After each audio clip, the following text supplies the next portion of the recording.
to Beta Study YouTube channel. මම මේක ලැස්ති වෙන්නේ A-level ළමයින්ට ගෙදර ඉඳලාම කෙටි කාලයක් තුළදී මේ විෂයන් තුනම සම්පූර්ණ ඉගෙන ගන්න පාඩමක් විදියට. හරි වැඩි කතා නැතුව පාඩමට යමු. ජීව විද්‍යාව හැඳින්වීම. ජීවීන් පිළිබඳ අධ්‍යයනයට විශේෂ අවධානයක් සහිත විද්‍යාවට අපි කියනවා ජීව විද්‍යාව කියලා. ජීවීන් පිළිබඳ අධ්‍යයනයට තමයි විශේෂ අවධානයක් අපි යොමු කරන්නේ. ඒකදී අපි බයෝස් කියලා හඳුන්වනවා ජීව විද්‍යාව. ජීවේ බයෝස් ලෝගෝස් කියන්නේ අධ්‍යයනය. ජීවීන් පිළිබඳ අධ්‍යයනය නැත්නම් ජීවය අධ්‍යයනය තමයි අපි බයොලොජි කියලා ඉගෙන ගන්න. මේ ඔච්චර වැදගත් දේවල් නෙවෙයි. වැදගත් දේවල් ටක් කරලා පහු කරලා ගිහිල්ලා අපි වැදගත් දේවල් ටිකක් කාලය අරගෙන ඉගෙන ගමු. ජීවය කියන්නේ සංකීර්ණ දෙයක්. ඒ පිළිබඳව එක් මාතෘකාවක් යටතේ එක් චුට්ටි කාලයකදී අපිට හිතා ගන්නවත් බෑ. ඒකට විවිධ කොටස්ගත කළා. රසායන විද්‍යාව, භෞතික විද්‍යාව, ජීව විද්‍යාව, ජීව විද්‍යාව තව කොටස් තියෙනවා. ඒ විදිහට පත් කළා තමයි අපි පොඩ්ඩ ඉගෙන ගන්න. හරි. ජීව විද්‍යාව ප්‍රධාන කොටස් තුනකට බෙදෙනවා. සත්ව විද්‍යාව, උද්භිද විද්‍යාව සහ ශුද්ධ ජීව විද්‍යාව. ඕකෙදී අපි සත්ව විද්‍යාව, සුලොජි, උද්භිද විද්‍යාව, බොටනි, ශුද්ධ ජීව විද්‍යාව, මයික්‍රෝබයොලොජි මේ විදිහට තුනක් යටතේ ඉගෙන ගන්නවා. ඔයාලා සත්ව විද්‍යාව යටතේ ඉගෙන ගන්නවා. සමහර පාඩම් උද්භිද විද්‍යාවෙත් තියෙනවා. මේ දෙක තමයි යටතේ තමයි වැටෙන්නේ. හැබැයි අන්තිම වෙද්දී ශුද්ධ ජීව විද්‍යාව කියලා වෙන පාඩමක් තියෙනවා. ඉතින් මේ තුනම ඉගෙනනවා. ඔයාලට පුළුවන් මේ කැමති එකට තමන්ගේ වැඩි ආසාව යොදා ගන්න. දැන් මෙහෙම බෙදලත් මදි. එහෙතරම් මේක විශාල විදිහට සංකීර්ණව බෙදිලා තියෙනවා. අපි තවත් මේව කොටස්ගත කරනවා. සෛල විද්‍යාව, පටක විද්‍යාව, ජෛව රසායනය, ප්‍රවේණ විද්‍යාව, බියෝ විද්‍යාව, කායික විද්‍යාව, පරිසර විද්‍යාව. සෛල විද්‍යාව සෙල් බයොලොජි කියලා හඳුන්වනවා. ඒකෙදි අපි කතා කරන්නේ සෛල පිළිබඳව, ජීවයේ කෘත්‍රිම ව්‍යුහමය ඒකකේ අන්න ඒක පිළිබඳව යම් කරුණු සාකච්ඡා කරනවා. පටක විද්‍යාව සෛලයකින් සෛල දෙකක් ওই විදිහට කිහිපයක් එකතු වෙලා නිශ්චිත කෘත්‍යයක් ඉටු කරන්න හැදුනම අපි පටකයක් කියනවා. ඒ පටක වල යම් කෘත්‍යයන් තියෙනවානේ. කෘත්‍යයන් තියෙනවා, හැඩතල තියෙනවා, යාලක ස්වරූපයන් පිළිබඳව සාකච්ඡා කරමින් පටක විද්‍යාව පිළිබඳවත් අපි කතා කරනවා මේ ජීව විද්‍යාව යටතේ. ජෛව රසායනය. ඕකදී කතා කරන්නේ DNA පිළිබඳව.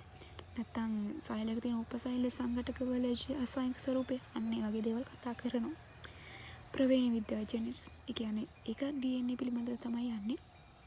මවගෙන් පියාගෙන් මව වෙන සම්බන්ධතා යටතේ ප්‍රවේණ විද්‍යාව කතා කරනවා. බියෝ විද්‍යාව ඇන්ටොමි. ඔයාලගේ ඔය අත් පා සිරුරේ තියෙන ඉන්ද්‍රියන් ඒ පිළිබඳව ඒකේ ක්‍රියාකාරීත්වය පිළිබඳව මේකට බලපාන එන්සයිම් ඒ වගේ දේවල් කතා කරන්නේ බියෝ විද්‍යාවේ. කායික විද්‍යාව. යාගේ පරිසර විද්‍යාව, ඉකොලොජි.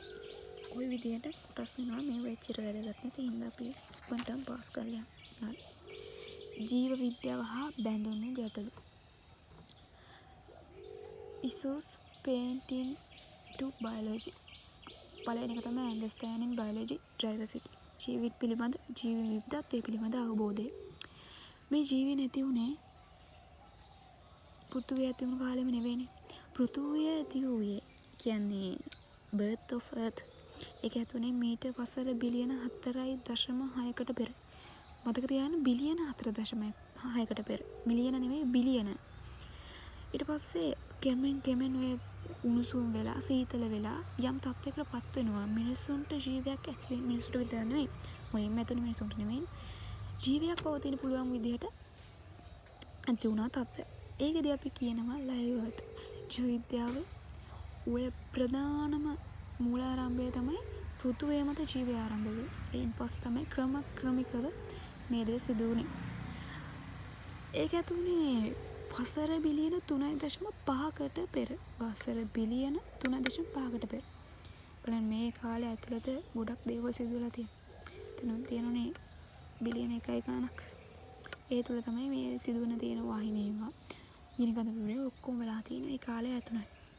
ඉතින් මේ ලයිව් අර්ත් ජීවය ඇතිවෙච්ච අර්ත් එකේ පළවෙනි ජීවිය හරියට සෛල සංවිධානයක් තිබුණේ නැහැ. ඒ කියන්නේ නාස්තික සංවිධානයක් තිබුණේ නැහැ. ඒ කියන්නේ න්‍යෂ්ටිකයි. විෂම පෝෂී කියන්නේ අන් අය මත තමයි යැපෙන්නේ. ඒ කියන්නේ ඔය ආදිසූපය තිබුණනේ, ආදිසූපේ තිබුණ කාබනික ආහාර. ඒ කාබනික ආහාර මත තමයි ඔවුන් යැපුණේ.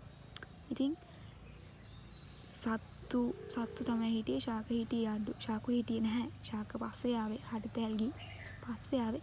ඉතින් එයාලා කොහොමත් විෂම පෝෂී වෙන්න ඕන. කිසිම කෙනෙක් තමන්ට අවශ්‍ය ආහාර තමන්ම නිපදවා ගන්න සමත්කමක් දැක්ුවේ නැහැ. හරි. නිර්වායුකයි කියන දෙයක් නැහැ. ඒ කාලේ ජලය නැහැ කියන්නේ, ආහාර නැහැ කියන්නේ, ඔක්සිජන් කොහොමත් නැහැ. කියන්නේ නිර්වායුකයි. ඔක්සිජන් නැතුව තමයි එයාලා සසනය කළේ.